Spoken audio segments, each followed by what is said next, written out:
Sia-sia 2 jam meeting. Nggak ada yang nyatet. Gue jelasin dari A sampai Z. Z sampai A. Huruf Hanggul, huruf Arab, gundul. Capek gue.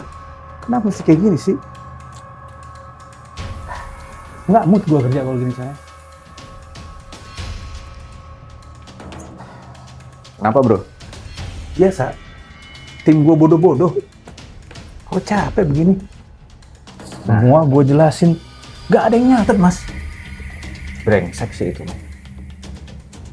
Ini gue ada aplikasi nih, bisa lu pakai sebenarnya kalau lu misalnya ada kesulitan, misalnya nggak ada yang nyatet nih pas meeting karena pada blow on. Nah di sini tinggal buka aja. Ini ada namanya meeting minutes atau MOM.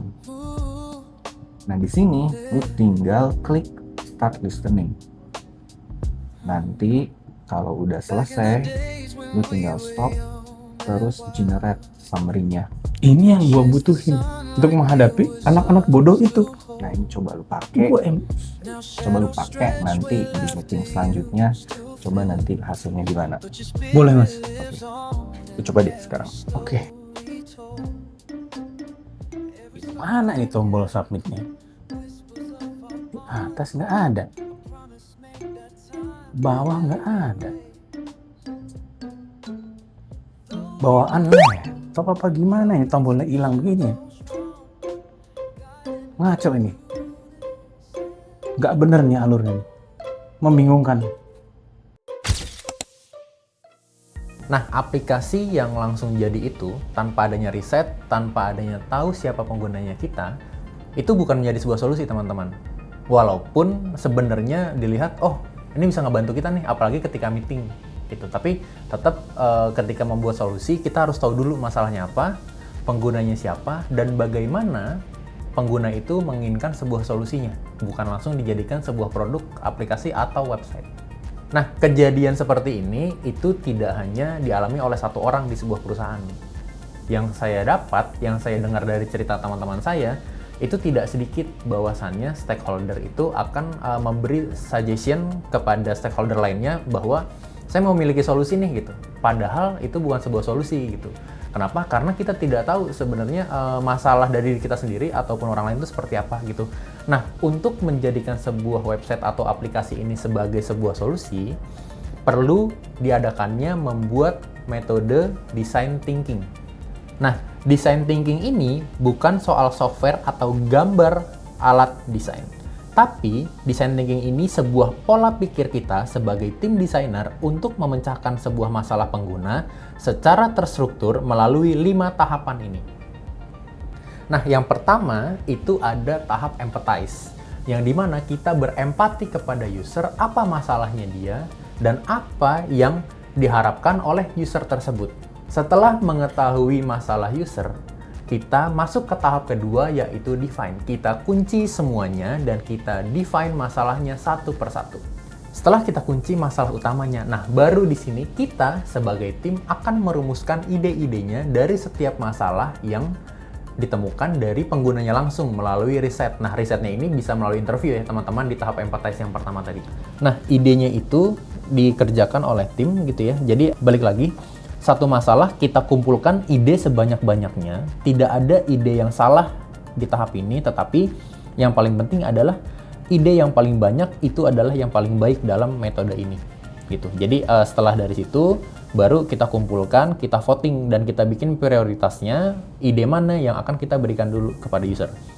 Nah, sebelum kita masuk ke tahap prototype, supaya kita tahu prioritas mana yang bisa kita kasih ke user, kita harus validasi dulu terhadap user yang barusan kita melakukan risetnya atau ketika setelah kita melakukan interview. Oke, di tahap keempat muncullah sebuah prototype. Nah, prototype ini merupakan visual semi asli yang bisa digunakan oleh user, tapi tujuannya untuk validasi dulu sebelum dimasukkan atau diserahkan ke tim pengembangan untuk dikerjakan berupa codingannya.